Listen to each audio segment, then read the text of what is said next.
Bismillahirrahmanirrahim. Assalamualaikum warahmatullahi wabarakatuh. Waalaikumsalam warahmatullahi wabarakatuh.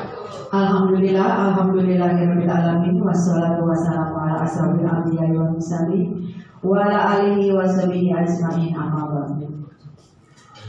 Yang kami hormati Bapak Kepala Sekolah SMP Negeri 9 Kota Cirebon atau yang mewakili Wakil Kepala Sekolah bidang kurikulum dan bidang kesiswaan, juga bidang humas. Yang kami hormati, kami banggakan rekan-rekan guru-guru SMP Negeri 9, Bapak Ibu yang soleh-solehah. Pertama-tama marilah kita panjatkan puji syukur kehadirat Allah Subhanahu wa taala bahwasanya di hari ini, hari Jumat tanggal 4 Agustus 2023, di hari yang penuh berkah, hari Jumat, kita semua bisa bertemu kembali, bersilaturahmi kembali di SMP Negeri 9 di ruang PJJ yang akan mengikuti acara diseminasi aksi nyata tentang budaya positif yang akan disampaikan oleh narasumber kita, Ibu Dewi Andiani, Sarjana Ekonomi. Sholawat serta salam senantiasa kita sampaikan kepada Nabi kita Nabi besar Muhammad SAW beserta keluarga, sahabat, dan insya Allah kita sebagai pengikutnya mudah-mudahan mendapat syafaat di hari akhir nanti, berkumpul bersama beliau di surganya. Amin, amin ya rabbal alamin. Bapak Ibu guru yang kami hormati, acara pada hari ini telah tersusunnya itu yang pertama pembukaan, kemudian ada ice breaking, ada sambutan, kemudian ada profil dari narasumber. Nanti juga ada pemaparan materi dan nanti ada penutup. Baik Bapak Ibu, untuk acara yang pertama yaitu pembukaan. Marilah kita bersama-sama mengucapkan basmalah. Bismillahirrahmanirrahim. Untuk menambah semangat di pagi hari ini, sebelum ke pemaparan materi, kita ikuti dulu yaitu acara yang kedua, ice breaking, yang langsung akan dipimpin oleh narasumber kita, Ibu Dewi Andiani SE. Kepadanya disilakan. Mohon Bapak Ibu guru berdiri biar semangat. Ya, baik Ibu Dewi, sebelum dimulai ice breakingnya kita tepuk semangat dulu. Setuju Bapak Ibu? Ya, caranya ya. Tepuk semangat.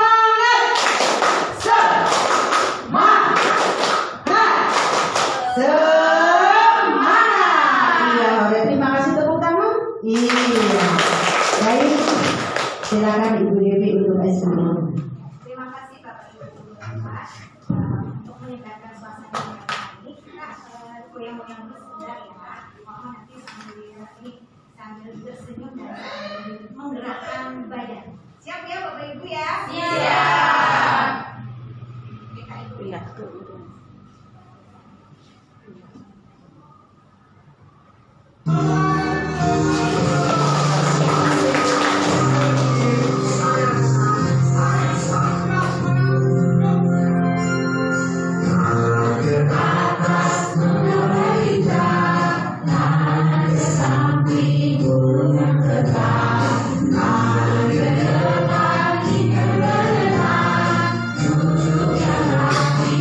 Berdoa, namun tak akan diputar.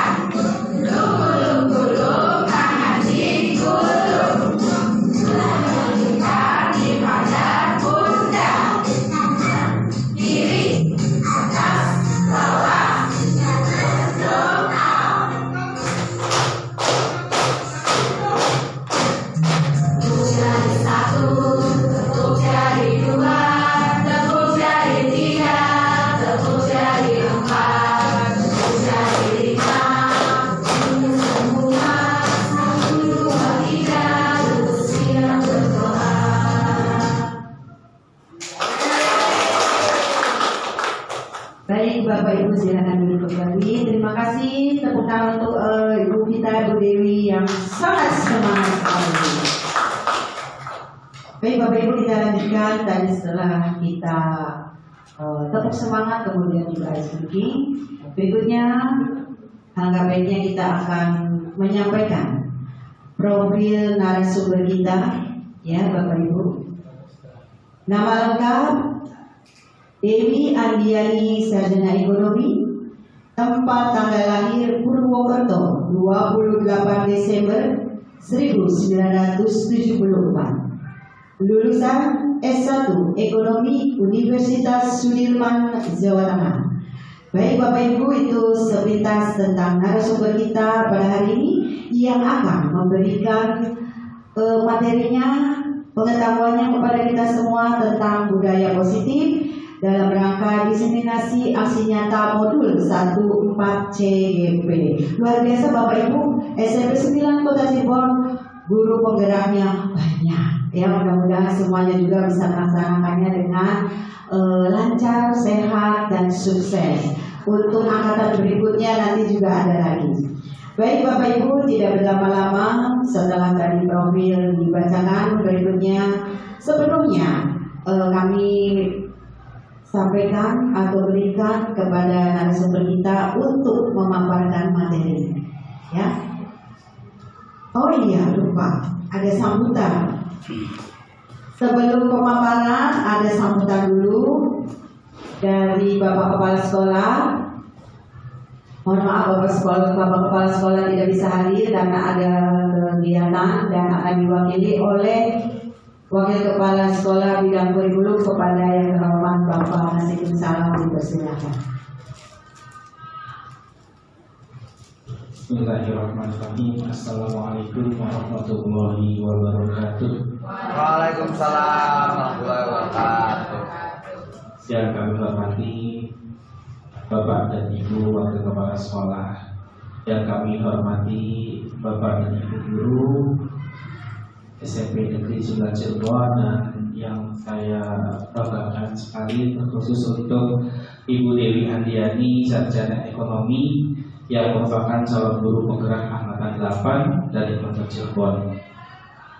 Alhamdulillah, marilah kita panjatkan puja dan puji syukur kita kepada Allah Subhanahu wa Ta'ala. Pada pagi yang cerah ini, kita masih diberikan kesehatan, nikmat umur yang panjang untuk dapat meningkatkan kompetensi kita sebagai guru. Yang mana dalam kegiatan hari ini adalah diseminasi modul aksi nyata 1.4 tentang budaya positif pada program calon guru penggerak angkatan 8. Tidak lupa salawat dan salam marilah kita sampaikan, kita curahkan kepada junjungan kita Nabi Muhammad SAW, pada keluarga, para sahabat, serta para pengikutnya yang insyaallah termasuk kita sekalian, dan mudah-mudahan kita semua mendapatkan syafaatnya pada akhir zaman. Amin amin ya rabbal alamin. Bapak dan Ibu, di sini saya menyampaikan Bapak Kepala Sekolah tidak dapat hadir dalam kegiatan hari ini karena adanya kesibukan, yang mana beliau menyampaikan bahwa kami dari pihak sekolah sangat bangga dan bahagia bahwa di antara teman-teman kita ada yang sedang mengikuti kegiatan calon guru penggerak angkatan 8 ini. Kami berharap dengan adanya program CGP ini sesuai dengan jalannya penerapan kurikulum merdeka di SMP Negeri 9 Cirebon yang sudah dijalankan atau dijalani selama 2 tahun ini. Dan pastinya pemerintah menyusun program calon guru penggerak itu adalah untuk menyempurnakan dan membantu jalannya kegiatan pendidikan sekolah. Bapak Ibu yang dihormati, terkhusus untuk Ibu Dewi Andiani, kami mengucapkan terima kasih. Semoga kegiatan hari ini berjalan dengan lancar dan Bapak dan Ibu bisa menyaksikan, bisa memahami dan mengikuti kegiatan ini dengan baik, sehingga bisa menerapkan dan mengaplikasikan hal-hal atau pemahaman baru, paradigma baru mengenai budaya positif yang ada dalam kegiatan calon guru penggerak. Mungkin itu saja sambutan wakil kepala sekolah Terima kasih, mohon maaf atas kekurangannya. Wassalamualaikum warahmatullahi wabarakatuh. Terima kasih Pak Nasikin sudah mewakili Bapak Kepala Sekolah.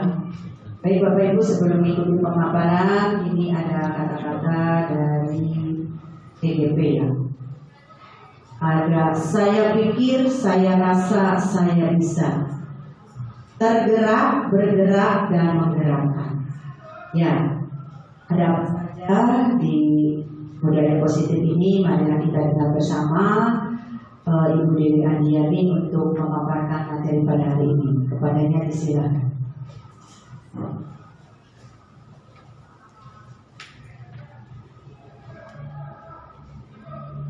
Bismillahirrahmanirrahim. Assalamualaikum warahmatullahi wabarakatuh. Waalaikumsalam warahmatullahi wabarakatuh. Rabbi shrah li sadri wa yassir li amri wahlul 'uqdatam min lisani yafqahu qawli. Alhamdulillahirabbil alamin. Puji syukur selalu kita panjatkan kehadirat Allah Subhanahu wa taala yang telah melimpahkan rahmat, karunia, kesehatan sehingga pada pagi hari ini kita semua dikasih kesehatan dan diberikan waktu untuk bisa sampai hadir di sekolah kita yang tercinta yaitu SMP Negeri 9 Kota Cirebon. Salawat dan salam tetap tercurah kepada Nabi besar Muhammad Sallallahu Alaihi Wasallam beserta keluarga sahabatnya, dan semoga kita kelak semuanya akan mendapatkan syafaat di yaumul akhir. Yang terhormat pada Bapak Kepala Sekolah yang di sini diwakili oleh Wakil Kepala Sekolah bidang kurikulum Bapak Nasikin, yang terhormat Bapak Ibu Wakil Kepala Sekolah, dan yang terhormat Bapak dan Ibu Guru serta rekan-rekan. Jazakumullah khairan katsira. Terima kasih banyak yang saya ucapkan kepada Bapak Ibu semuanya yang telah meluangkan waktu mengajar, bisa kumpul di sini untuk bersama-sama belajar tentang budaya positif. Hari ini, pagi ini saya akan melaksanakan tugas dari salah satu calon guru penggerak Angkatan 8 Kota Cirebon, yaitu modul 1.4 tentang budaya positif. Sebelum dimulai, ini kita anggap sebagai kelas ya Bapak Ibu ya. Kita buat kesepakatan kelas dulu. Ya, nanti Ibu sepakatnya atau mungkin ada yang ditambah atau mungkin ada yang dikurangi. Nggak usah kayak gitu, ribet banget. Yang pertama, kita bersama-sama buka hati dan pikiran untuk sama-sama belajar. Saya dan Bapak Ibu guru di sini juga akan sama-sama belajar dan berusaha untuk mengimplementasikan dalam kehidupan kita sehari-hari, terutama di sekolah. Kemudian yang kedua, mengangkat tangan atau raise hand sebelum berbicara, berpendapat atau bertanya. Dan yang ketiga, mungkin kita 1 jam ke depan memanfaatkan dan saling berbagi waktu. Bagaimana Bapak Ibu? Apakah keyakinan kelas atau kesepakatan kelas kita sudah setuju? Setuju. Terima kasih Bapak Ibu. Kita lanjutkan ya. Tujuan yang akan dicapai dalam diseminasi budaya positif hari ini yaitu kita bisa mendemonstrasikan pemahaman guru mengenai apa itu konsep budaya positif. Kemudian yang kedua, kita sebagai guru bisa memahami peran untuk membangun budaya positif dengan menerapkan konsep disiplin positif dalam berinteraksi dengan murid. Dan selanjutnya yang ketiga, kita bisa melakukan evaluasi dan refleksi atau cermin diri ya Bu terhadap budaya di sekolah dan senantiasa mengembangkannya sesuai kebutuhan sosial dan emosional murid. Saya yakin sekali Bapak Ibu guru di sini, Bapak Ibu guru hebat yang sudah sangat berpengalaman dalam mendidik dan membimbing murid-murid. Ibu, kalau tadi saya bicara budaya positif, kira-kira yang terbetik dalam pikiran Bapak Ibu tuh yang seperti apa ya? Bu? Ya, silakan Ibu Rina. Yang seperti apa ya budaya positif? Contohnya, mungkin penerapannya. Ya, kebiasaan yang baik ya, kebiasaan yang baik. Contohnya apa Bu? Terima kasih Bu Rina. Ya, salah satunya minta izin kepada guru kalau mau izin ke belakang. Mungkin ada satu lagi contoh penerapan budaya positif yang sudah kita terapkan sehari-hari dan sejak zaman dulu. Ya, maka Ibu Teti. Sebenarnya mungkin guru bersalam atau dibajari dengan Kasih ya, betul semuanya ya. Tepuk tangan kepada kita semua. Itu tadi dua contoh. Yang pertama minta izin ke guru, yang kedua yaitu kalau ketemu guru tidak sendiri-sendiri aja ya. Ini apa? Cium tangan atau paling enggak. Ini adalah contoh yang mungkin budaya positif yang sudah kita terapkan. Dari pintu gerbang sekolah sudah ada juga ya. Kita 3S ya, senyum, sapa, salam. Kemudian ada sholat zuhur berjamaah, kemudian berdoa sebelum belajar, dan setiap Jumat ada pengajian. Apakah budaya positif seperti itu aja Bapak Ibu atau ada yang lain? Kita ulas kembali. Filosofi pendidikan menurut Ki Hajar Dewantara, pendidikan adalah suatu tempat persemaian segala benih-benih kebudayaan yang hidup dalam masyarakat kebangsaan. Di sini diilustrasikan bahwa kita, guru, pendidik adalah sebagai petani. Kemudian murid atau peserta didik itu sebagai benih tanaman. Petani itu bertanggung jawab bagaimana agar benih yang tumbuh itu berkembang menjadi yang semakin baik atau berkualitas. Contohnya di sini jagung ya Bu, ini jagungnya bagus banget, jagung hibrida. Apa yang petani lakukan? Yang pertama tentu saja memilih bibit yang unggul. Kemudian setelah itu dia akan mendapat sinar matahari yang cukup. Kemudian jagung tersebut itu diberikan pengairan yang baik, kemudian diberikan pupuk, serta ulat-ulat atau mungkin hama yang mengganggu si tanaman jagung tersebut akan disasih, sehingga akan tumbuhlah jagung yang bagus, ya, jagung hibrida. Itu adalah ilustrasi dari kita pendidik kepada murid.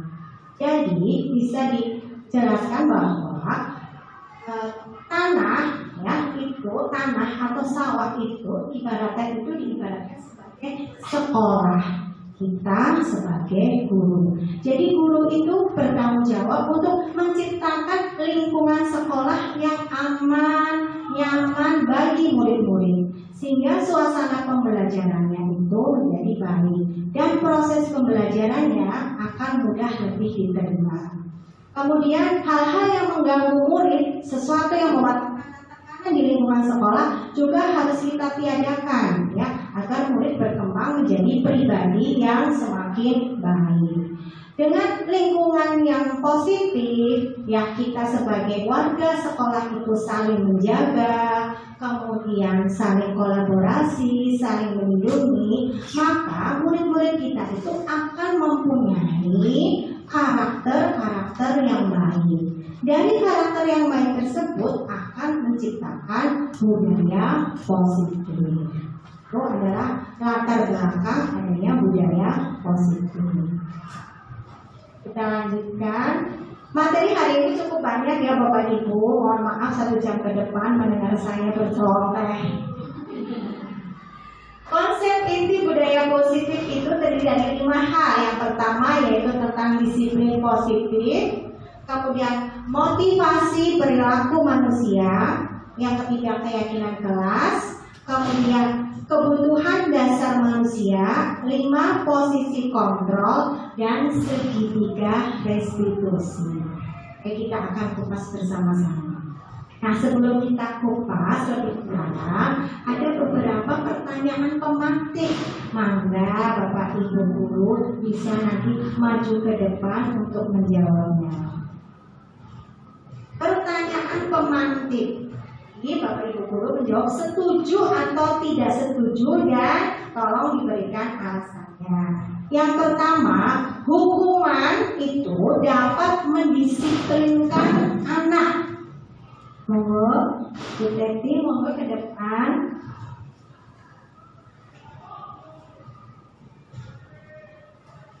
Bismillahirrahmanirrahim. Assalamualaikum warahmatullahi wabarakatuh. Waalaikumsalam warahmatullahi wabarakatuh. Saya izin menjawab, Bu Dewi. Saya setuju dengan pendapat bahwa hukuman itu dapat mendisiplinkan anak. Tapi tentu saja kita harus tahu kriteria apa yang akan diberikan hukuman kepada siswa kita. Karena jangan sampai kita terbawa atau melakukan hukuman itu yang mengarah kepada tindakan kekerasan, baik itu terhadap fisik maupun psikis siswa. Jadi acuan di sini bagi saya, sebelum kita membuat hukuman kepada siswa harus ada konsistensi dan dulu pada siswa. Artinya kita membuat pernyataan dulu, kira-kira apa yang akan mendapat hukuman, pelanggaran-pelanggaran apa yang jika dilakukan oleh siswa itu dan hukumannya apa. Dan konsistensinya kita sebagai guru, kita harus konsisten memberikan kepada hukuman kepada siapapun yang melanggar, maka hukuman itu diberikan. Jangan bersifat pandang bulu. Ya, jadi siapa saja siswa yang melanggar, setelah kita membuat pernyataan, kesepakatan dan ini hukumannya, itulah yang harus kita sepakati dan kita rasakan. Mungkin itu saja Bu Dewi yang bisa saya sampaikan. Mohon maaf bila ada kesalahan. Assalamualaikum warahmatullahi wabarakatuh. Tepuk tangan yang itu. Terima kasih. Bu Teti berpendapat setuju dengan hukuman itu dapat mendisiplinkan anak. Tapi tentu saja hukumannya nanti tergantung hukumannya seperti apa. Hukuman yang tidak melukai murid secara fisik maupun psikis. Dan sebelumnya harus ada kesepakatan mungkin ya Bu Teti ya. Kalau ini kamu melanggar ini, hukumannya ini. Ya itu perlu konsistensi. Nah, tidak hanya orang itu aja nih. Nanti gilirannya kita biasanya anaknya baik-baik aja kemudian melanggar aturan, ya tidak dihukum atau istilahnya tidak terpanggil. Terima kasih Bu Teti atas. Nanti kita bahas lebih lanjut. Apakah betul hukuman itu dapat mendisiplinkan? Selanjutnya pertanyaan pemantik yang kedua, pemberian hukuman dengan hal positif seperti membaca atau membersihkan halaman sekolah dapat meningkatkan disiplin anak. Monggo Bapak Ibu, ya silakan Ibu di.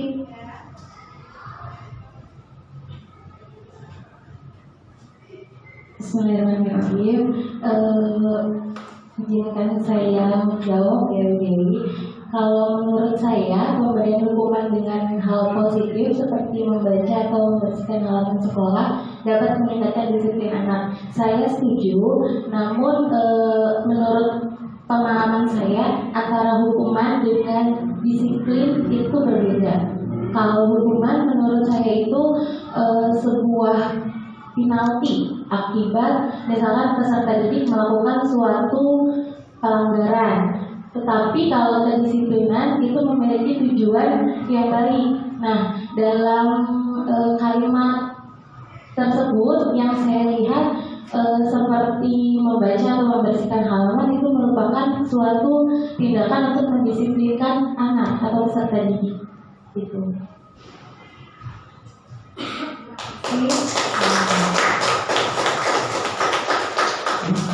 Terima kasih atas pendapat dari Bu Dewi ya, kata Bu Dewi ya. Kalau ini itu sebenarnya bukan hukuman ya istilahnya ya, mungkin istilahnya itu konsekuensi ya. Jika melanggar suatu aturan, maka konsekuensinya membaca atau membersihkan halaman sekolah dan itu bisa meningkatkan disiplin anak. Kasih. Kemudian pertanyaan pemantik yang ketiga, memberikan penghargaan.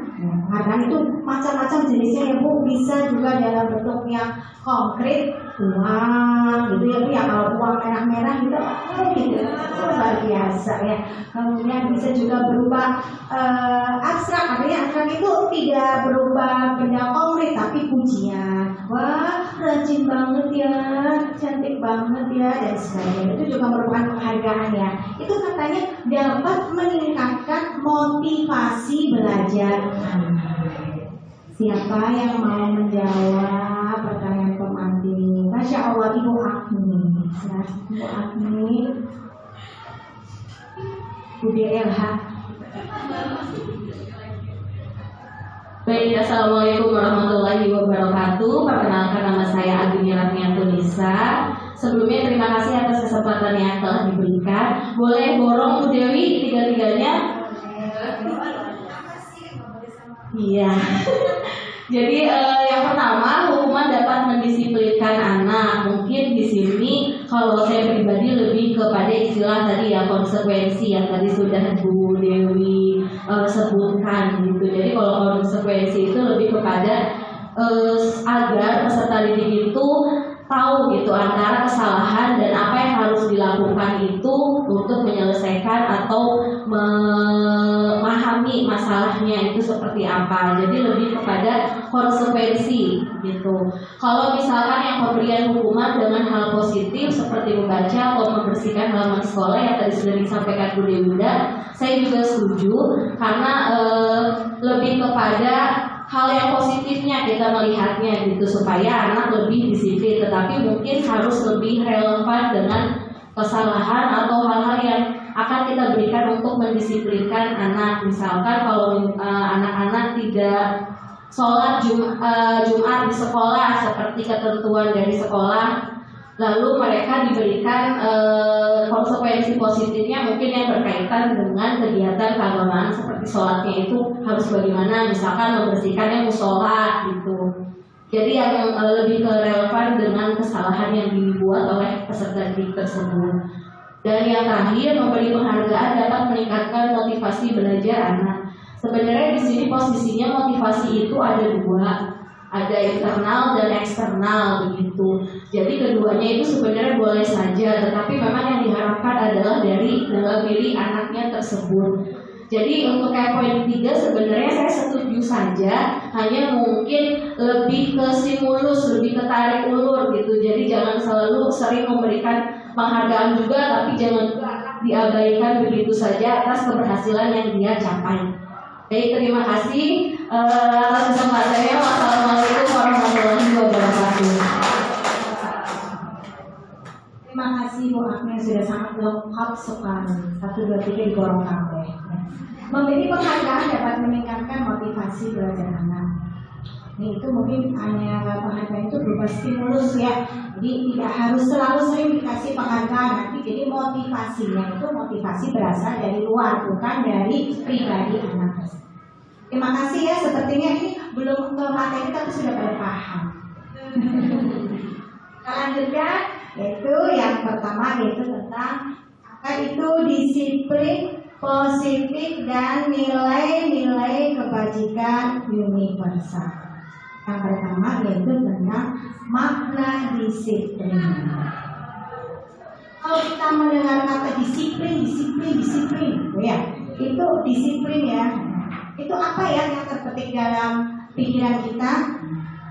Disiplin itu pasti berupa tata tertib atau aturan. Disiplin itu harus teratur pelaksanaannya dan harus patuh. Jadi kalau tidak patuh berarti tidak disiplin. Disiplin itu sesuatu yang dilakukan seorang pada orang lain untuk mendapatkan kepatuhan.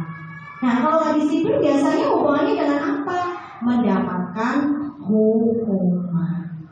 Kita sering ya Bapak Ibu guru ya menerapkan hukuman dengan label agar mendisiplinkan anak. Bagaimana? Apakah itu boleh?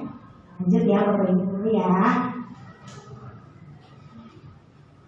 Apa itu disiplin? Disiplin itu belajar mengontrol diri dan menguasai diri untuk memilih tindakan yang mengacu pada nilai-nilai yang kita hargai agar tercapai tujuan mulia yang diinginkan.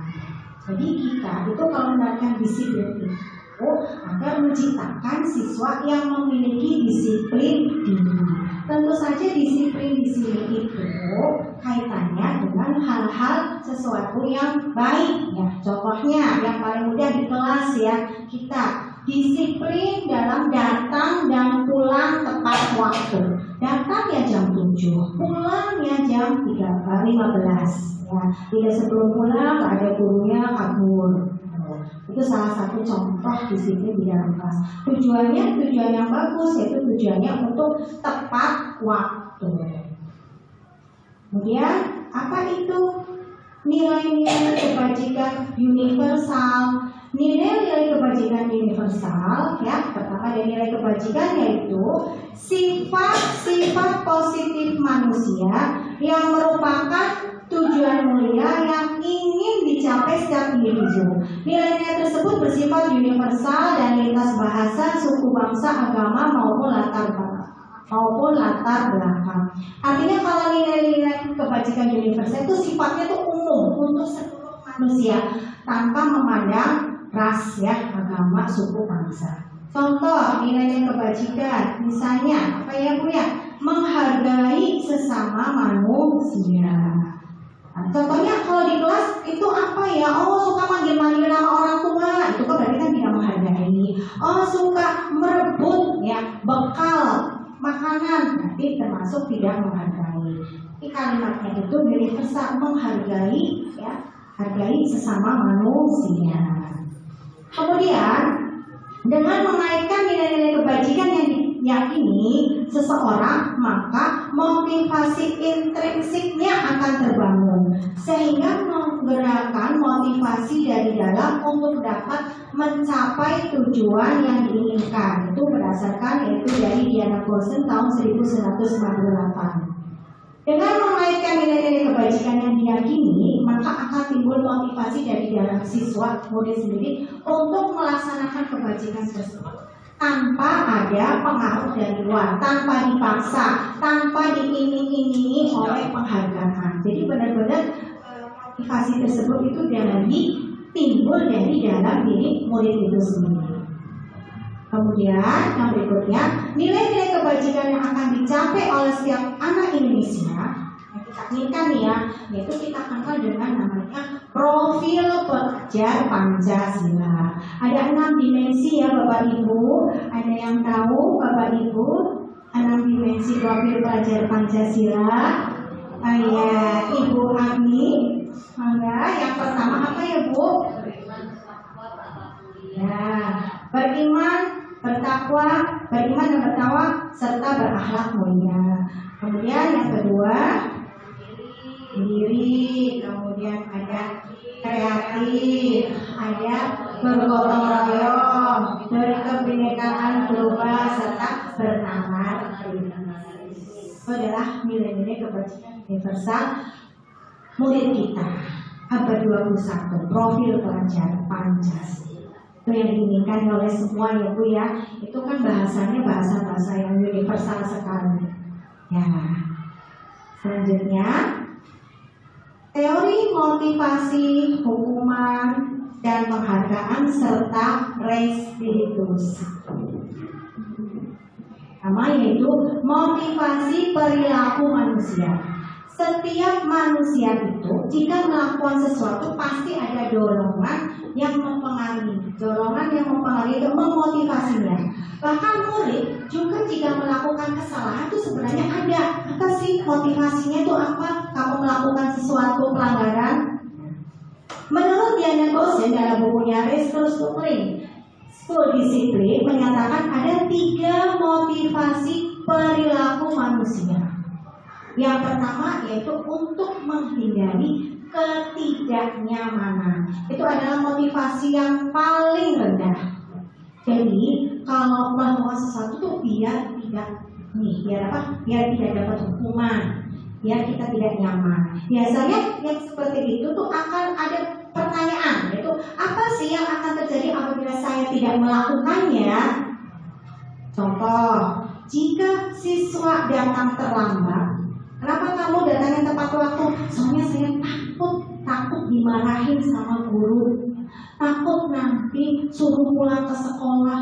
Jadi motivasinya itu datang tepat waktu karena menghindari ketidaknyamanan. Ini takut itu dan sebagainya.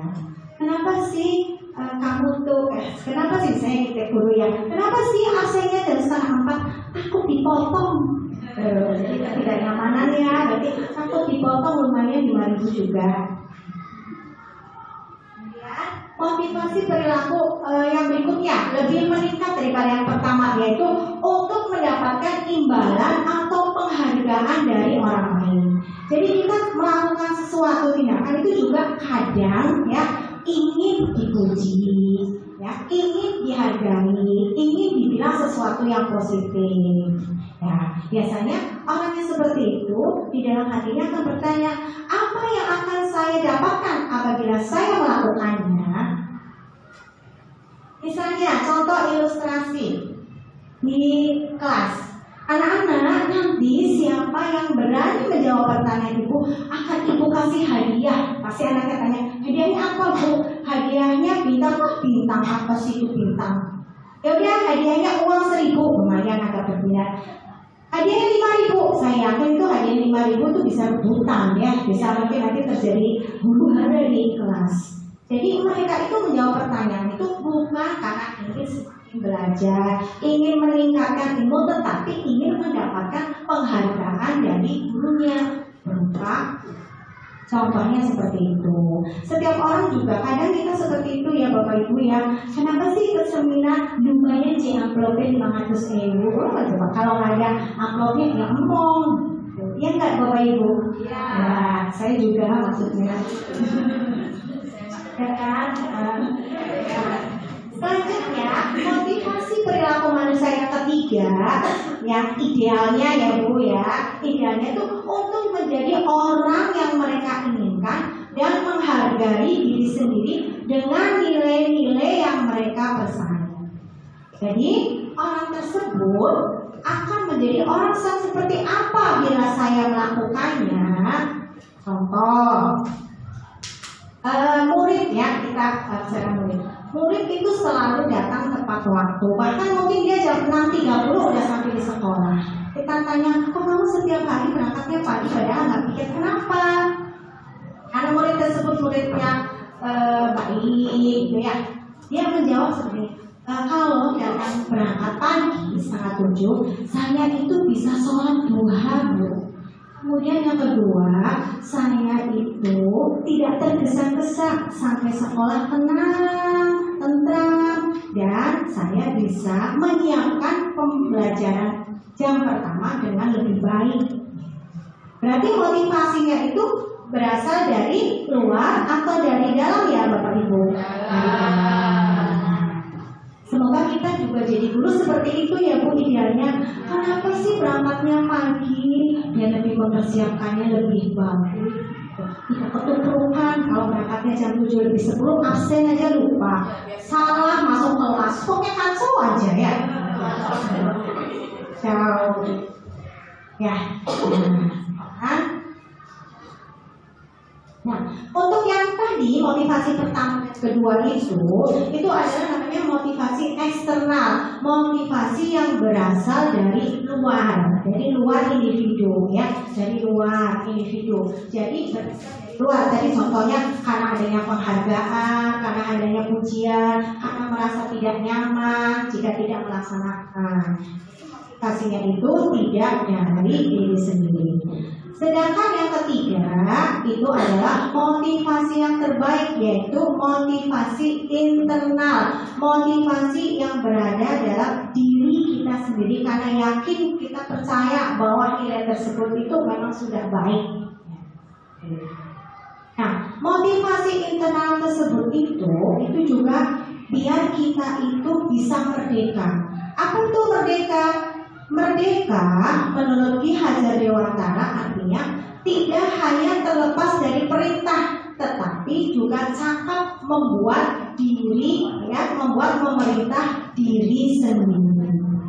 Tapi di sini ya kita itu merdeka itu bukan berarti bebas segala-galanya, ya, bebas tanpa aturan, tapi juga cakap, ya, memerintah diri sendiri. Apa yang saya lakukan, apakah memberikan manfaat buat saya atau akan memberikan hal yang mudarat bagi saya dan orang lain. Selanjutnya, materi berikutnya yaitu tentang hukuman dan penghargaan. Ini kita lihat ya ilustrasinya. Jika kita berbuat salah atau gagal, maka kita akan mendapatkan hukuman. Bagaimana Bapak Ibu? Sepakat nggak? Jika kita berbuat salah atau gagal, kita akan mendapatkan hukuman. Gimana Bapak Ibu? Sepakat? Enggak. Yang tidak, dan nanti aja yang tidak. Ya. Kemudian yang kedua, jika kita berbuat baik atau berhasil dalam segala sesuatu ya, maka kita akan mendapatkan penghargaan. Karena seperti tadi yang saya sampaikan, tidak selalu dalam bentuk konkret, tapi bisa juga dalam bentuk ucapan. Misalnya ke siswa, ya bagus, pinter, tingkatkan belajarmu, keren. Itu juga termasuk penghargaan. Nah, tadi kan sudah bicara tentang hukuman. Tadi ya pertanyaan pematik, kemudian ada konsekuensi. Nah, sebenarnya hukuman atau konsekuensi itu sama atau beda sih? Beda ya. Nah, ini ada tugas buat Bapak Ibu. Nah, ini ada contoh tindakan guru. Bukan tindakan guru ya, tindakan murid juga. Membersihkan coretan yang dibuatnya di meja tulis. Apakah itu hukuman atau konsekuensi Bapak Ibu ya? Konsekuensi. Yang kedua, membersihkan WC sekolah karena mematahkan pensil kawannya. Hukuman yang kejam banget ya, cuma mematahkan pensil suruh bersihkan WC 10 kali WC-nya. Kemudian yang ketiga, menggantikan kertas tugas teman yang telah dicoret-coret.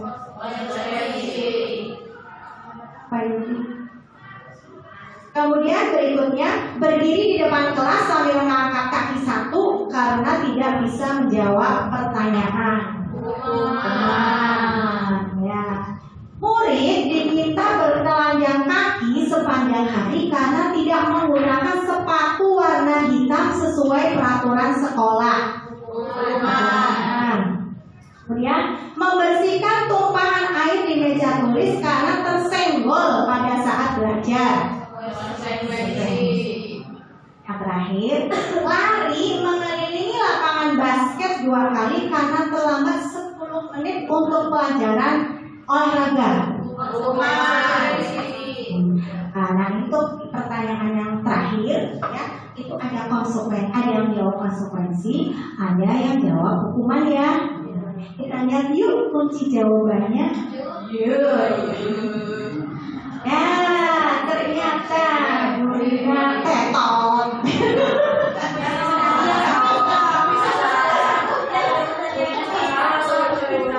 Hadiahnya gorengan aja lah. Ya, ternyata lari mengelilingi lapangan basket 2 kali karena terlambat 10 menit, tetapi itu dalam pelajaran olahraga. Maka itu konsekuensi, kecuali di pelajaran agama itu nggak ada hubungannya. Nah, ini kan memang sudah posisinya di lapangan basket. Jadi Bapak Ibu guru semuanya di sini sudah paham ya perbedaan dengan konsekuensi. Kita lanjut ya. Nah, ini ada pernyataan dihukum oleh penghargaan. Masa penghargaan malah hukum?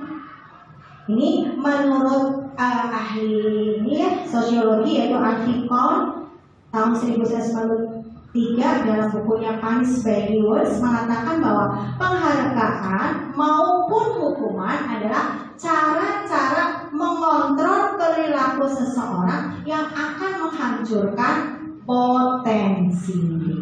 Artinya apa Bapak Ibu guru? Artinya bahwa ternyata menurut beliau Alvin Kohn bahwa penghargaan itu berlaku sama dengan hukum. Yang nanti penghargaan tanda kutip penghargaan yang berlebihan ya, bukan penghargaan yang tadi dengan lisan atau ujian biasa. Dalam arti meminta atau membujuk seseorang melakukan sesuatu untuk memenuhi suatu tujuan tertentu dari orang yang meminta atau membujuk. Jadi dorongannya baik penghargaan maupun hukuman itu dorongannya eksternal dari luar karena ada faktor ketergantungan. Jadi ternyata tidak semua penghargaan itu positif, tapi juga penghargaan itu memberikan dampak negatif. Penghargaan itu ternyata nilainya sama dengan hukuman. Apa contoh atau dampak negatifnya? Ternyata pengaruhnya itu jangka pendek dan jangka panjang. Artinya seperti ini. Banyak sekali ya kita itu menanamkan penghargaan kepada siswa. Ya, misalnya contoh ya.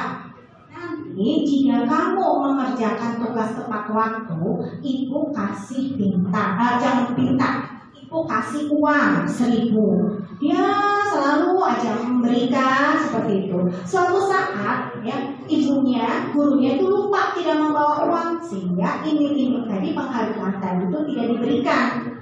Ya, anak tersebut kira-kira mengerjakan tugas nggak? Kalau ini biasanya benda konkret tuh.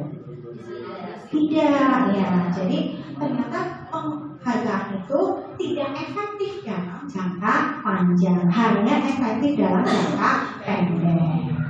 Itu maksudnya seperti itu. Penghargaan itu katanya menghukum. Nah, Bapak Ibu perhatikan beberapa tahun ini udah agak lama ya, rapor itu tidak ada ya tulisan ranking ya. Ya, kalau dulu kan zaman kita sekolah, zaman saya yang atau zamannya Budina. Zaman saya dengan Budina beda jauh. Wah itu tuh kalau buka rapor yang pertama dilihatnya bukan nilainya, pasti rankingnya, tulisan ranking. Sekarang tidak ada lagi karena ternyata penghargaan menghukum itu contohnya dalam ranking pada rapor yang tercantum secara jelas, eksplisit, itu akan menghukum siswa-siswa yang rankingnya misalnya jumlah siswa 34, ya rankingnya 32. Saya bodoh banget ya, saya itu nanti dimarahi sama orang tua dan sebagainya. Ya, itu efek negatifnya penghargaan itu menghukum seseorang atau murid yang tidak mendapatkan ranking di kelasnya. Seperti itu. Makanya sekarang kita kan rankingnya diam-diam ya Bu ya. Kita diam-diam, bukan ditaruh di rapor kita sampaikan, tapi tidak terpampang eksplisit secara jelas di ranking. Setiap anak itu mempunyai potensi dan minat bakatnya masing-masing.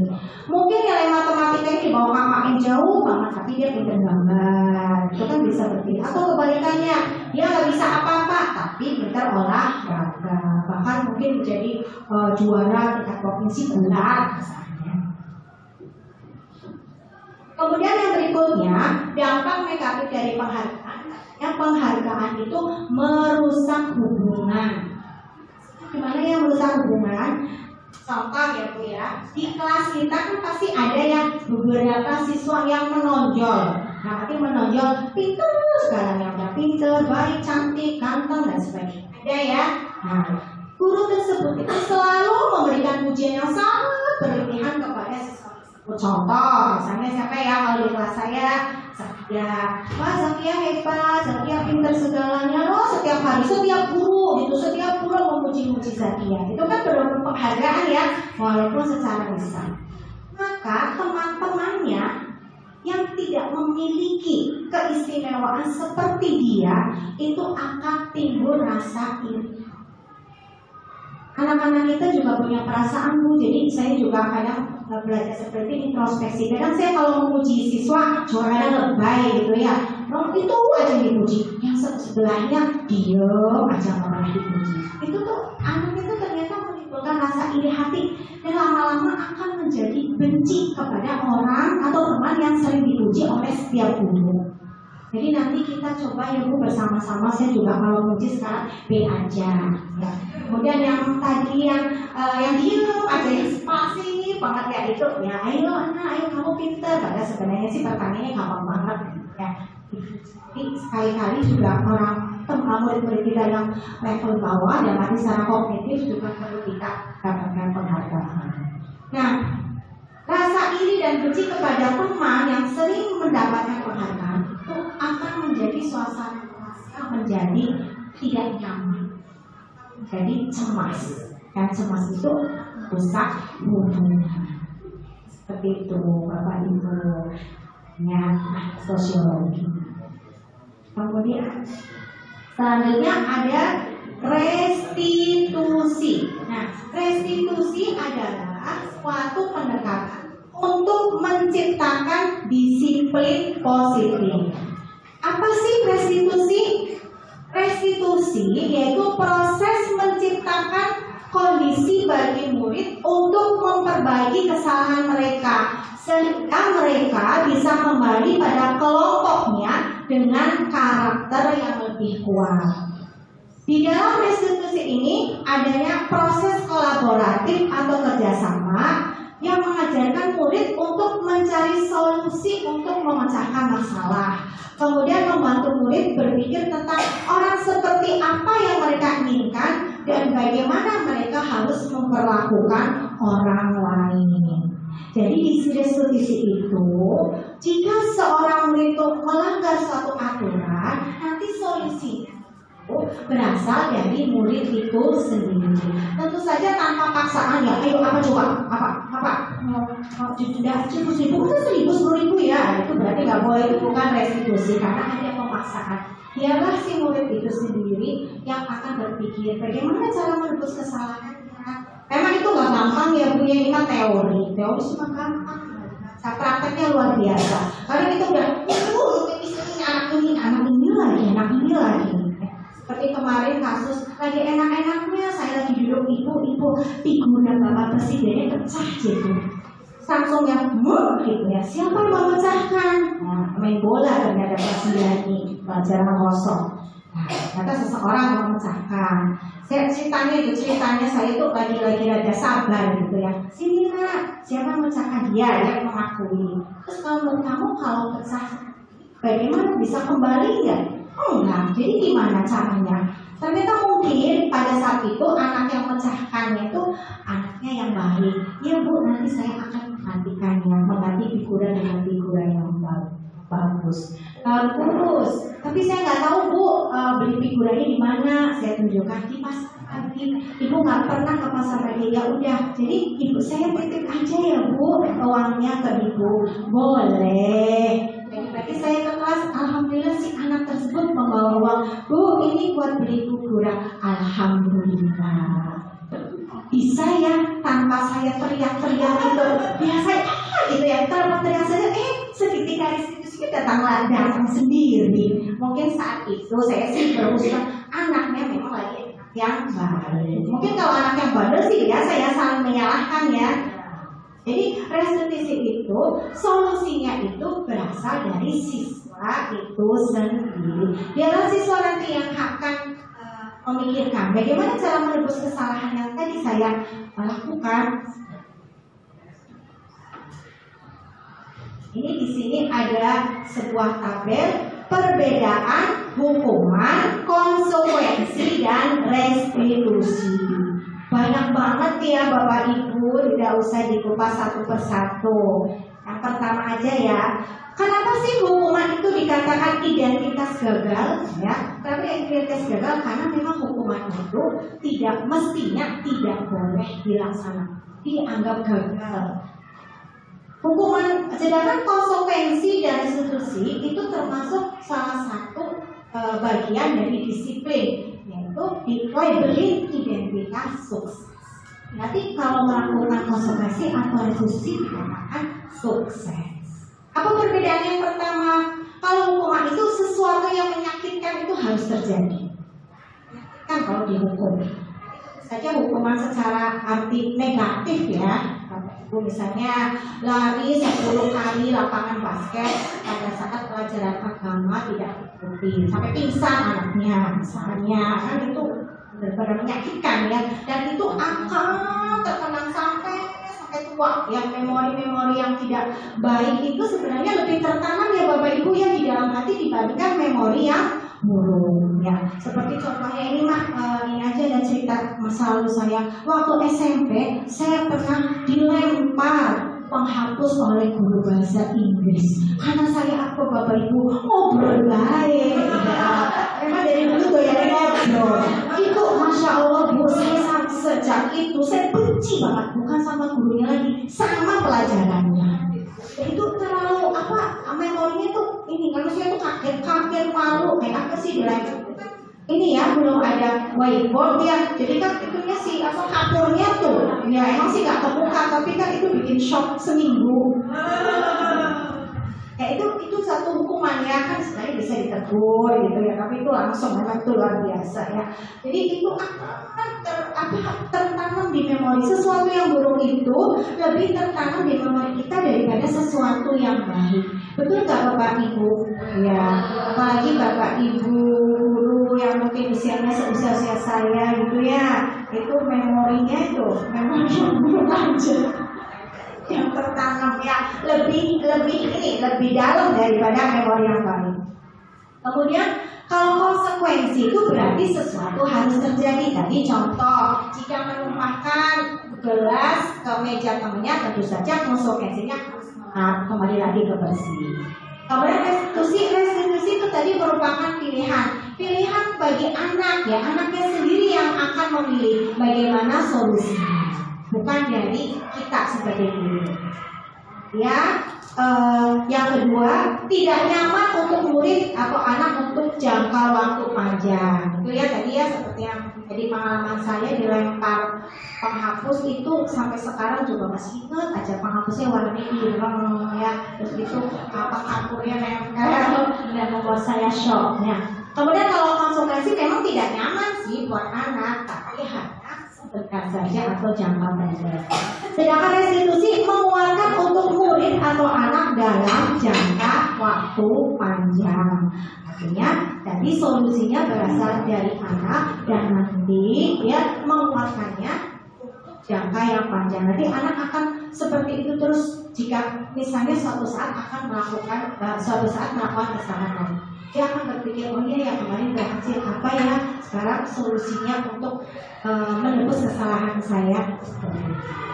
Yang lainnya nanti dibaca sendiri. Ada hukuman dan konsekuensi. Jadi kesimpulannya, kalau hukuman itu bersifat tidak terencana atau tiba-tiba, membentak, menghardik, itu juga termasuk hukuman. Kemudian bersifat satu arah, guru ke murid. Ya, jadi ini tidak ada pilihan. Pokoknya hukuman yang berasal dari guru, muridnya harus menerima aja. Kemudian yang berikutnya, murid tidak tahu apa yang akan terjadi dan tidak dilibatkan. Karena itu asalnya dari guru, pokoknya kamu harus ini. Ya, tidak ada pilihan, tidak boleh nawar itu kalau hukuman. Dan berupa fisik maupun psikis.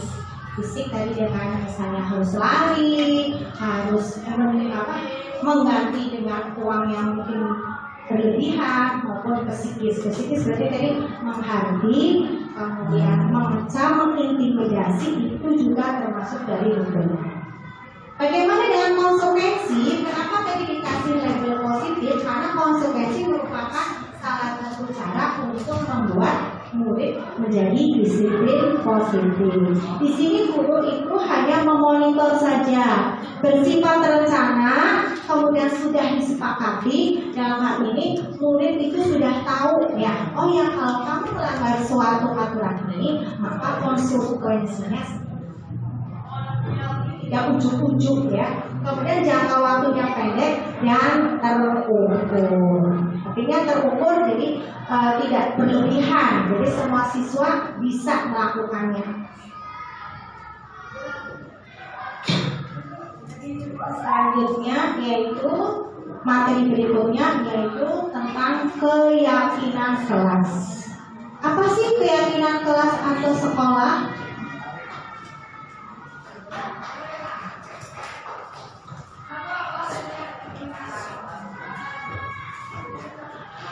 Guru berperan dalam mewujudkan terbentuknya keyakinan sekolah atau kelas dengan adanya kesepakatan antara guru dan guru. Keyakinan kelas yaitu pernyataan universal berarti umum, ya, yang umum, yang mudah diingat, ya, yang mudah diingat, dipahami dan diterapkan dalam lingkungan sekolah. Nah, kenapa sih, ya, tidak peraturan aja? Kenapa sih harus keyakinan kelas? Contoh ya, ini ada ilustrasi. Mengapa kita memiliki peraturan harus menggunakan helm bila mengendarai kendaraan roda 2? Kira apa, Bu? Ya, Bu Brenda, barangkali. Agar aman dalam berkendara. Jika jatuh, paling aman kepalanya, karena helm kan ada di kepala ya Bapak Ibu. Kemudian mengapa sih kita memiliki peraturan 3M, menggunakan masker, mencuci tangan dan menjaga jarak 1,5 meter pada saat COVID-19? Ya, untuk kesehatan. Dan mengapa sih kita memiliki peraturan yang harus datang tepat waktu pada saat mengikuti pelatihan?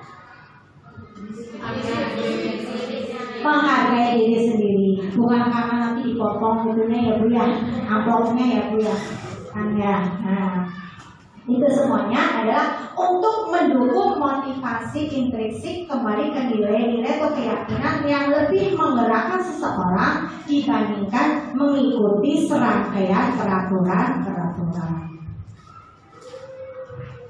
Ini peraturan dengan keyakinan kelas. Contoh di kelas.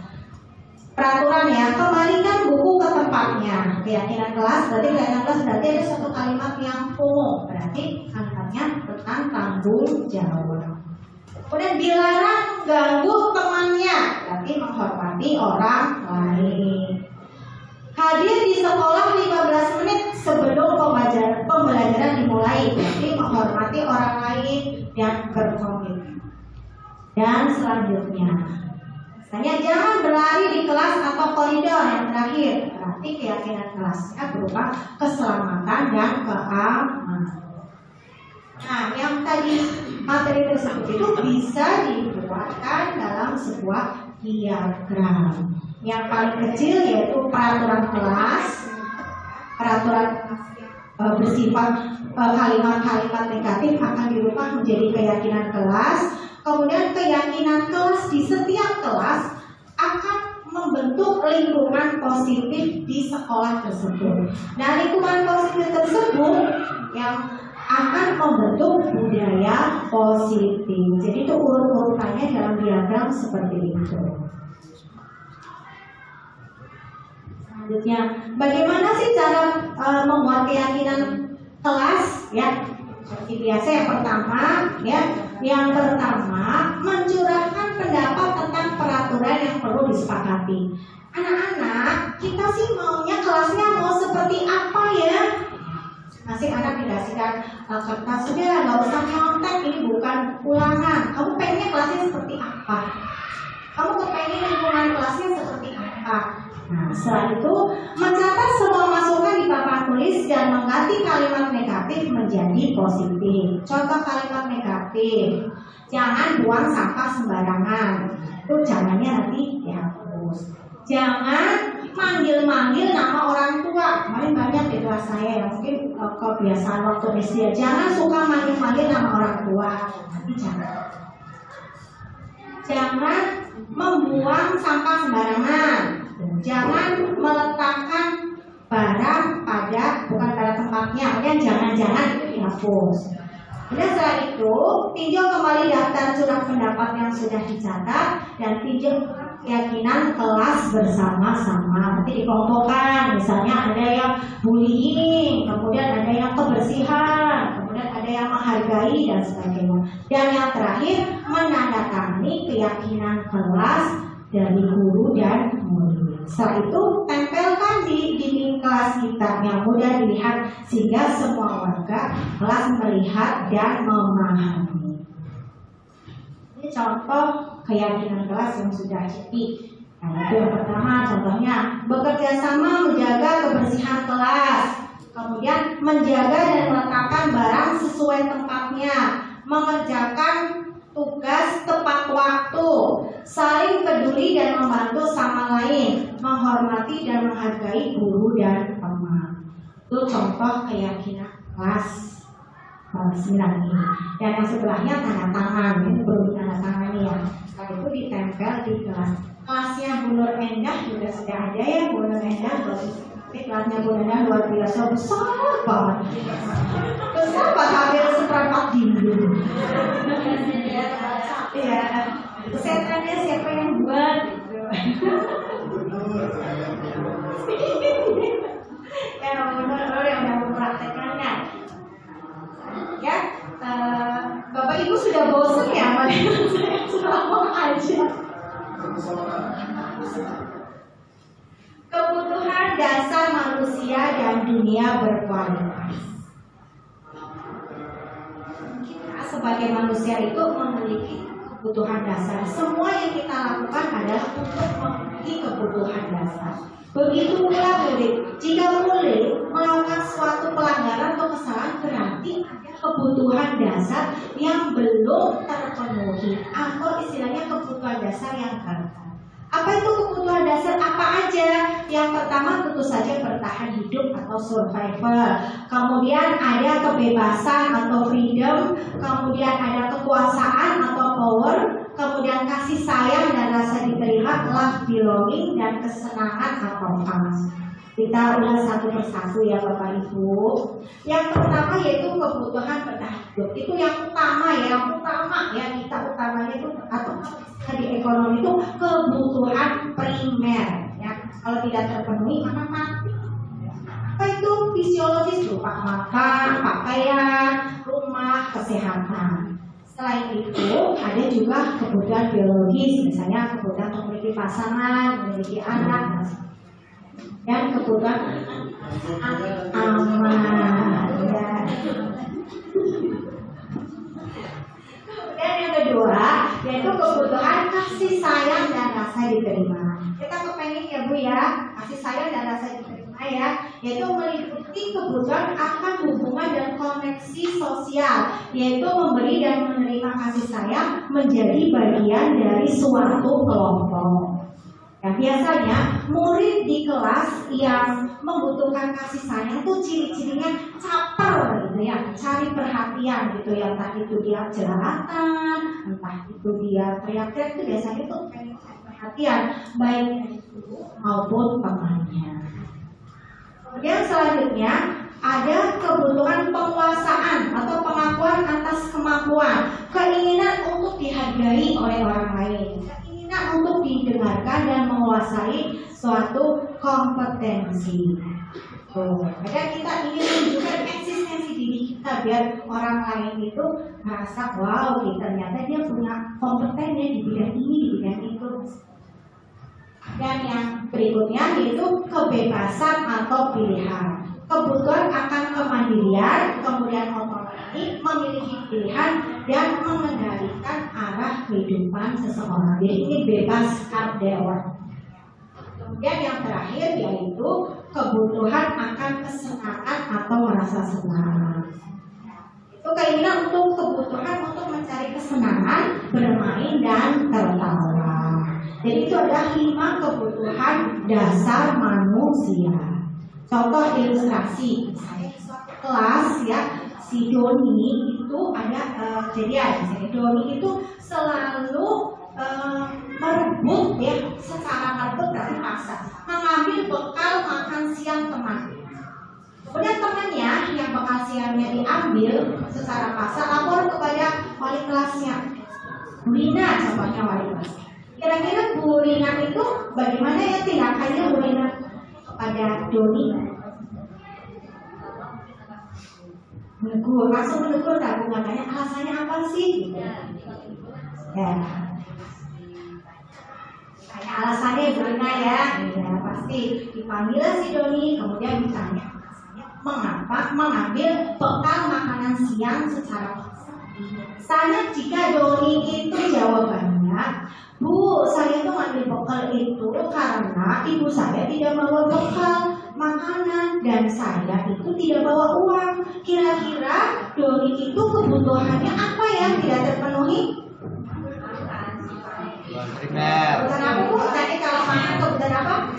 Kebutuhan bertahan hidup atau survival. Karena kalau nggak makan lemes ya. Kemudian yang masih Doni. Bila Doni jawabannya iseng aja lah, Bu.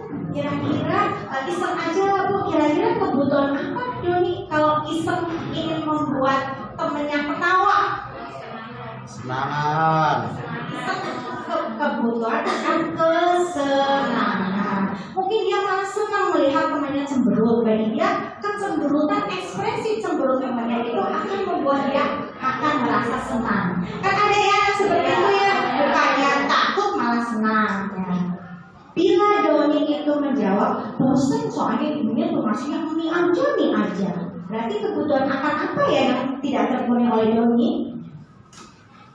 Bosen, Bu, ibu saya setiap hari bawa makannya Indomie, ada cuma rasanya ada beda. Kemarin soto mie, sekarang palentong, cuma rasanya aja. Kemudian akan kebebasan, dia bebas ya ngambil makanan temannya karena makanan temannya menunya beraneka ragam. Besok ambil yang menunya rendang, besoknya ayam, misalnya.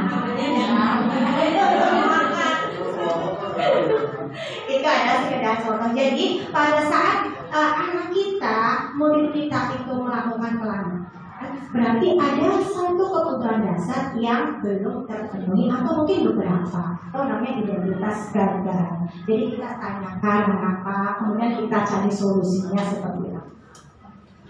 Ya Bapak Ibu ya. Selanjutnya apa itu dunia berkualitas ya? Dunia berkualitas adalah tempat khusus dalam pikiran, tempat menyimpan gambaran representasi dari semua yang kita inginkan. Bisa berisi orang-orang atau hal-hal apa saja yang terbaik dalam hidup dan membuat kita merasa bahagia dan terpenuhi kebutuhan dasarnya. Ibaratnya dunia berkualitas itu seperti kita itu punya album foto. Kan kalau kita punya album foto dicetak, kalau sekarang jarang ya, ribuan foto di HP, jarang dicetak. Yang dicetak sesuatu yang unik, sesuatu yang istimewa, yang terpatri dalam hal itu namanya dunia berkualitas. Tidak semua foto akan kita cetak pasti ya, yang cantik, yang kelihatan langsing, yang misalnya lagi di Korea gitu ya, atau belakangnya aja ya Korea ya, seperti itu. Ibaratnya dunia berkualitas itu seperti album foto yang dicetak. Murid kita juga mempunyai gambaran berkualitas mereka ya. Dia kepengen lingkungan sekolah nyaman, menyenangkan, guru-guru yang ramah, bukan guru-guru yang cemberut aja ya. Kalau tanggal 29 lanjut aja ya, tanya jelas malah dimarahin. Itu kan bukan guru di sini, guru yang beri angka berangkat ya.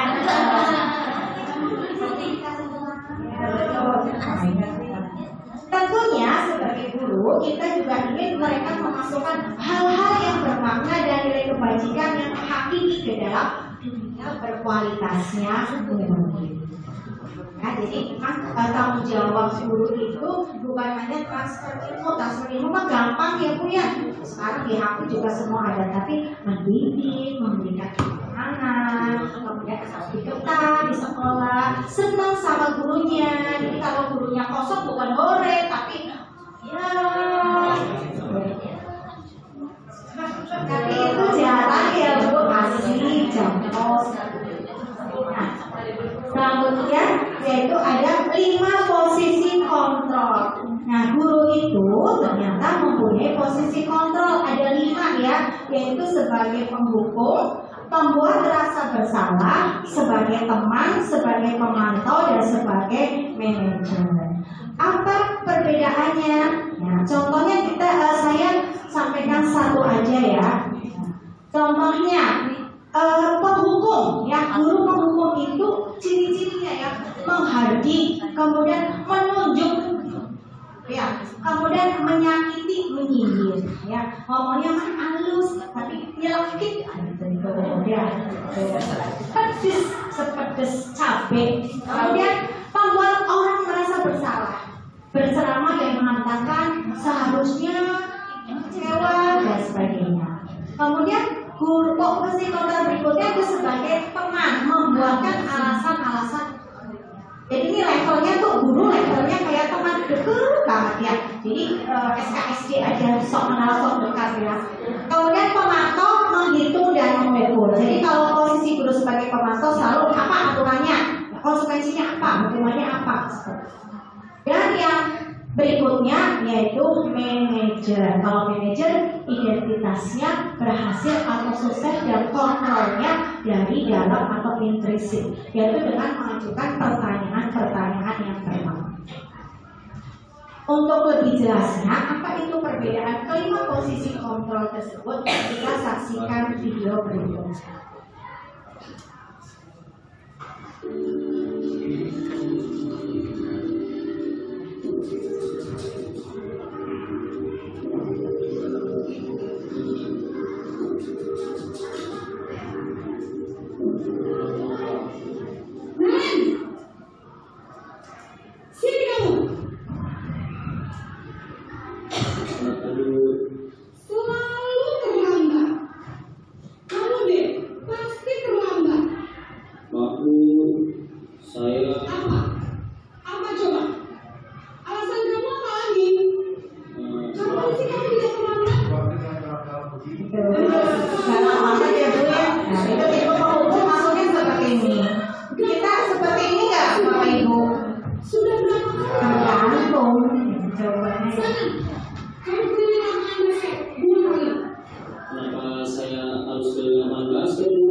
Ini selanjutnya posisi kontrol yang berikutnya yaitu sebagai posisi teman. Pada saat guru memposisikan dirinya sebagai teman bagi muridnya.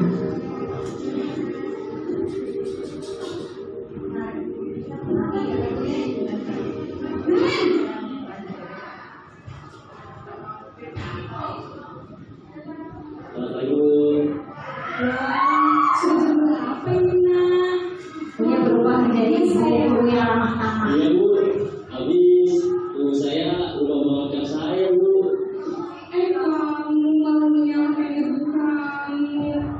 Kamu bukan yang larinya paling kencang. Kok terlambat sih? Iya Bu, saya memang semangat malu tadi. Jadi biarpun saya lari kencang, tetap gak kencang Bu. Ya sudah sana, nanti lain kali larinya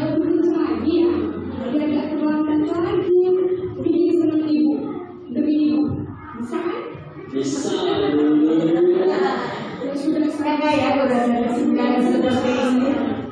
Ada yang kali ya. Posisi pemantau atau monitor yang selalu memonitor semua semua aktivitas siswa yang diumumkan dan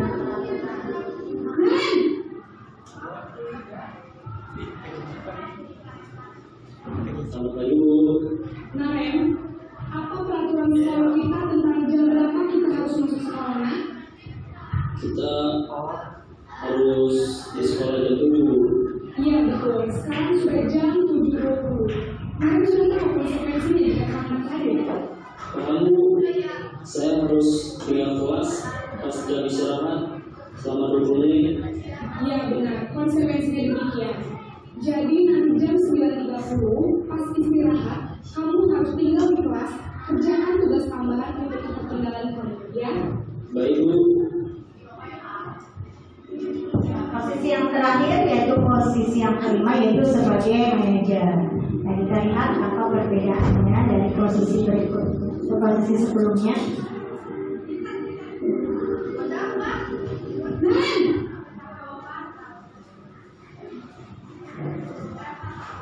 Selamat pagi Bu.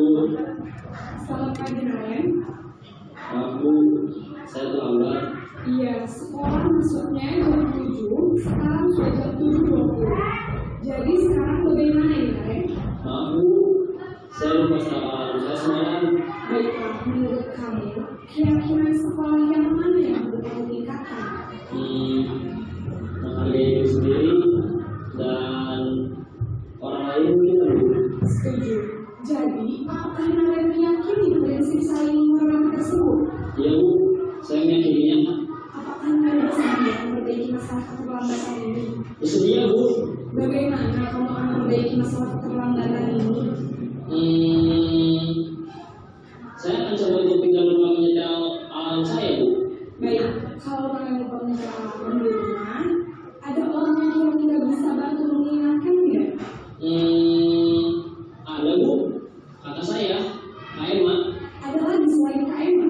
Selain Kak Emma, ada ibu saya. Baik, jadi yang mengingatkan kalian adalah Kak Emma dan ibu kalian. Kira-kira akan mulai sealarm kapan ya kalian? Setelah pulang sekolah, akan segera saya lakukan. Baik, jadi kalian akan setel alarm untuk bangun besok pagi dan akan diingatkan oleh kakak dan ibu dan kalian ya. Ada lagi yang mungkin perlu dilakukan kan? Agar tidak terlambat bangun lagi. Tidak ada Bu. Baik, Ren.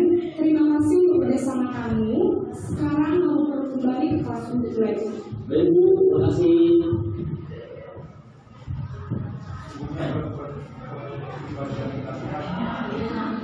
Ya, baik Bapak Ibu, itu adalah contoh ilustrasi tentang 5 posisi kontrol guru. Nah, kita nanti masing-masing introspeksi kira-kira kita tuh seringnya posisi kontrol yang mana ya? Ya, bagus, berarti bervariasi. Terima kasih ya Bapak Ibu guru, ada pernyataan saya kecewa sekali dengan kamu. Kira siapa yang mengatakan ya Bapak Ibu ya? Ya, apa sebagai posisi kontrol yang mana? Membuat orang merasa bersalah. Kamu tidak pernah benar melakukannya. Ya, ayolah lakukan sih demi ibu. Oke, nah itu menghibah amat ya. Apakah kamu mau mendapatkan stiker bintang hari ini?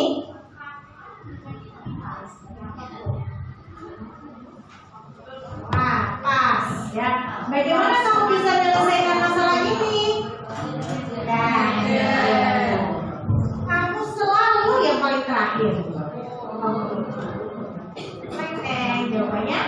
Nah, apakah kamu mendapatkan stiker bintang hari ini sebagai pemantau? Karena tadi ada aturannya ya, dibuka selalu dengan peraturan. Idealnya, ini ideal ya. Posisi terbaik guru itu adalah sebagai manajer. Guru berbuat sesuatu bersama dengan murid, kemudian mempersilahkan murid untuk mempertanggungjawabkan perilakunya dan mendukung murid agar dapat menemukan solusi atas permasalahan. permasalahannya sendiri. Posisi manajer mengacu pada restitusi yang dapat menjadikan murid sebagai manajer bagi dirinya sendiri sehingga tercapai identitas positif. Jadi tadi seperti yang saya sampaikan, solusinya berasal dari murid itu sendiri. Selanjutnya yaitu segitiga restitusi. Segitiga restitusi bentuknya seperti ini, yaitu yang pertama yaitu dengan cara menstabilkan identitas, kemudian validasi tindakan yang salah dan menanyakan keadaan. Itu semuanya agar menghasilkan murid yang mandiri dan bertanggung jawab. Contohnya menstabilkan identitas, ya, yaitu untuk membuat anak yang merasa gagal karena berbuat salah menjadi positif terhadap dirinya. Jika anak itu murid kita melakukan kesalahan, misalnya gurunya berkata, berbuat salah itu hal yang manusiawi, tidak ada manusia yang sempurna. Juga pernah berbuat salah, kita pasti bisa menyelesaikan permasalahan. Itu tidak tertarik siapa yang salah, tetapi ya itu lebih tertarik untuk menyelesaikan masalah. Sebelum menstabilkan orang lain, memang kita juga harus menstabilkan diri kita sendiri. Kalau kita melaksanakan segitiga restitusi kepada murid, kita juga harus sabar, harus tenang dulu. Kalau sudah emosi, nggak akan terjadi. Selanjutnya yang tahap kedua yaitu validasi kebutuhan, yaitu membantu murid mengenai kebutuhan dasar yang ingin dipenuhi ketika melakukan kesalahan tersebut. Seperti tadi disampaikan bahwa pada dasarnya setiap tindakan manusia itu memenuhi basic needs. Power, kemudian freedom, love and belonging, fun atau survival. Dengan mengatakan, guru berkata, kamu bisa saja melakukan hal yang lebih buruk ya, tapi kamu tidak melakukannya. Berikutnya yaitu menanyakan keyakinan. Anak melihat kesalahannya dihubungkan dengan norma sosial dan nilai-nilai yang mendasari manusia berinteraksi dengan lain. Contohnya, apa yang nilai yang kita percaya di kelas kita, nilai-nilai universal apa yang telah kita sepakati, dan selanjutnya. Bapak Ibu Guru, demikianlah pemaparan dari saya selaku tentang diseminasi budaya kondusif. Sebelum berakhir, mari kita refleksi. Oh, barangkali ada yang merefleksi, ada 4. Yang pertama, hal baru apa sih yang mengubah paradigma saya yang saya dapatkan hari ini? Barangkali ada yang mau menjawab. Refleksi yang pertama, kan Ibu Siti Khadijah, mau ke depan aja. Iya.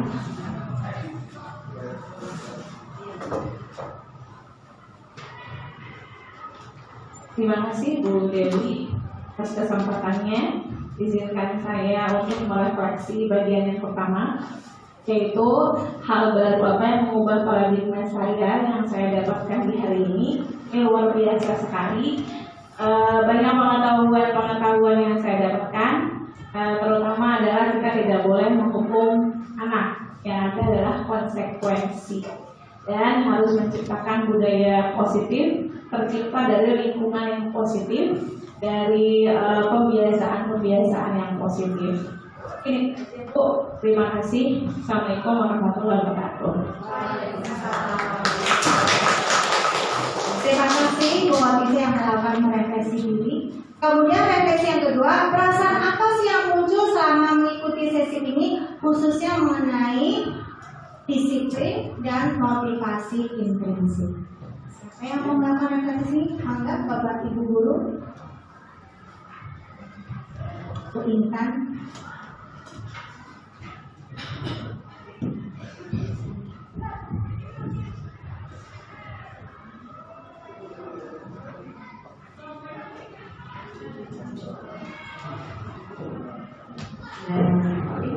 Terima kasih atas kesempatannya.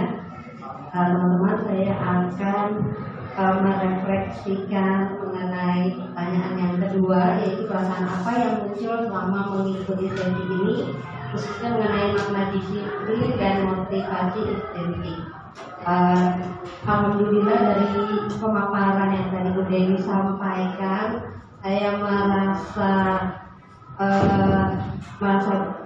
merasakan bahwa saya harus berintrospeksi diri untuk menanamkan disiplin kepada peserta didik saya supaya mereka dapat tumbuh komunikasi prinsipnya dari dalam dirinya, bahwa mereka menghargai diri mereka pribadi, ya, diri mereka sendiri, untuk menjadi pribadi yang lebih baik dan juga terbentuknya itu dalam jangka waktu yang panjang, tidak dalam jangka waktu yang pendek. Jadi dari disiplin yang telah kita terapkan, ya, gimana kita menumbuhkan budaya positif sehingga mereka dapat menjadi disiplin, dan disiplinnya itu terbentuk untuk waktu yang jangka panjang sampai mereka dewasa nanti, dan mereka memahami bahwa apa yang kita terapkan itu adalah untuk kebaikan dan untuk menjadi pribadi bagi diri mereka yang lebih baik lagi.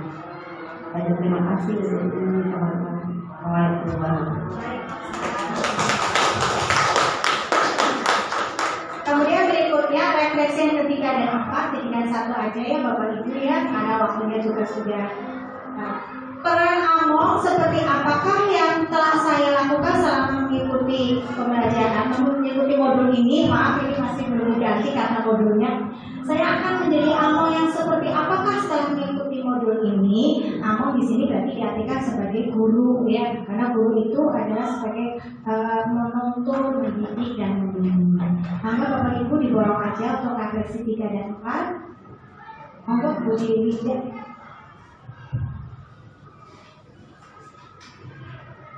Baik, terima kasih Bu Dewi. Izinkan saya menjawab ya.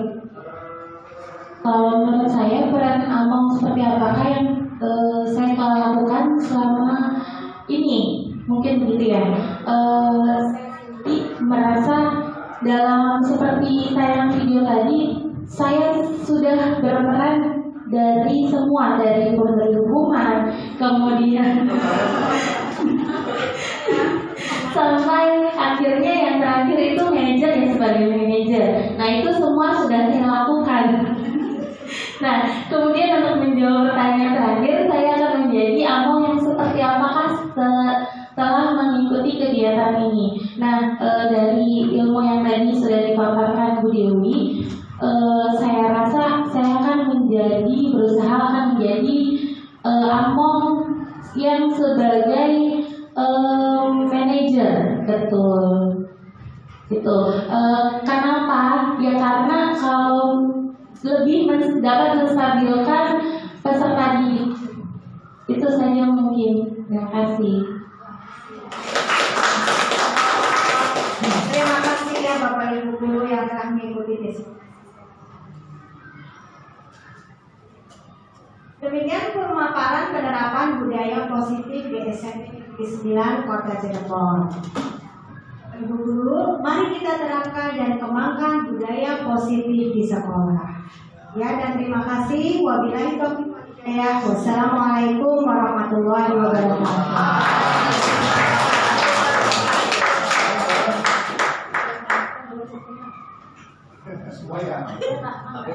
Terima kasih Bu Dewi yang sudah luar biasa, Bapak Ibu. Itu ya yang kita dapat dari Bu Dewi. Sebetulnya saya yakin bahwa Ibu sudah melakukan hal tersebut ya, dari seorang ibu, seorang kakak, kemudian jadi seorang teman itu sudah ya, hanya ini untuk merefresh saja, untuk mendengar kembali ya. Jadi budaya positif tadi itu sebetulnya sesuatu yang memang harus ada di sekolah ya. Sekolah sebagai tempat pembelajaran yang baik belajar akademik ataupun belajar sikap. Ya, kemudian sekolah juga menjadi rumah kedua anak-anak. Makanya apa yang disampaikan oleh Bu Dewi itu persis, karena di sini orang ibu itu berperan sebagai orang tua mereka, ya. Jadi harus seperti itu, sebagaimana orang tua kepada anaknya. Itu luar biasa orang ibu ya. Nah ini juga sebagai motivasi betapa asiknya menjadi sekolah, menjadi guru penggerak itu kan, asik sekali ya. Betul. Dan saya sangat membayangkan SMP 9 ketika Bapak ibunya sudah seperti ini, sudah seperti Bapak Bu Dewi dan yang lain berasihin, kemudian Bu Yati dan yang lainnya ya, punya pemahaman yang bulat tentang bagaimana menjadi seorang guru yang baik ya. Saya yakin SMP 9 akan melesat cepat gitu perkembangannya. Makanya saya sangat mendorong Bapak Ibu untuk punya motivasi seperti tadi ya. Bagaimana memperlakukan anak, bagaimana punya tanggung jawab untuk membina, mendidik, ya, menciptakan budaya positif di sekolah atau yang dalam bahasa kerennya itu school culture ya, budaya sekolah. Nah, sudah ini tadi juga di akhir di video ada murid yang terlambat, kemudian gurunya dengan berbagai pendekatan ya, berbagai sikap, dan saya sangat berharap nanti mulai sekarang Bapak Ibu tidak ada yang terlambat lagi, nanti akan ada guru yang seperti tadi ke depannya. Itu Bu Dewi, terima kasih Bu Dewi, luar biasa ya. Dan saya bertanya Bu Dewi, yang bikin PowerPoint-nya siapa, Bu Dewi atau bapaknya? Karena luar biasa, bagus sekali ya, bagus sekali, alhamdulillah. Jadi gitu Bapak Ibu ya, kita akan terpacu dengan sesuatu. Mau tidak mau harus bisa mengatasi masalah, dan itu salah satu tantangan, salah satu bagaimana guru harus bergerak ya, memperbaiki diri terus, meningkatkan kapasitas kita. Itu saja, terima kasih semuanya. Assalamualaikum warahmatullahi wabarakatuh. Iya, Bapak Ibu sekali lagi tepuk tangan harus buat Ibu Dewi Amliani. Semoga kita semua selalu diberi nikmat sehat sehingga kita bisa selalu bekerja dengan penuh berkah, ikhlas, insya Allah nanti di akhirat balasannya yang mulia. Amin amin ya rabbal alamin. Baik Bapak Ibu, selesai sudah desiminasi aksi nyata modul 1.4 dari CGP tentang budaya positif. Luar biasa, banyak sekali pengetahuannya ya. Walaupun saya ngajar dari tahun 86, ternyata semakin sini semakin banyak yang harus kita pelajari, kita baca dan kita terapkan. Baik, untuk menutup kegiatan atau materi hari ini, mari kita bersama-sama mengucapkan alhamdulillah. Alhamdulillahirabbil alamin. Wassalamualaikum